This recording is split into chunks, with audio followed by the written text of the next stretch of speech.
యెహోవా మీ మధ్య ఉన్నాడు, ఇక మీదట మీకు అపాయము సంభవించదు. జెఫన్యా 3:15. ఎక్కడైతే 2-3 ఉంటారో అక్కడ వారి మధ్యలో నేను ఉంటాను అని అన్నాడు దేవుడు. మన హృదయంలో కూడా దేవుడు నివసిస్తాడు. పరిశుద్ధత, నీతి, పవిత్రత, యథార్థత, మంచి మనసు, త్యాగ జీవితాన్ని ఆయన కోరుకుంటాడు. హృదయంలో దేవుడు ఉంటే ఏదీ సంభవించదు.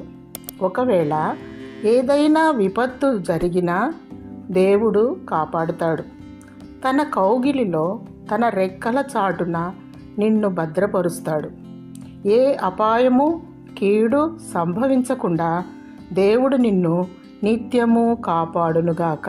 ఆమేన్.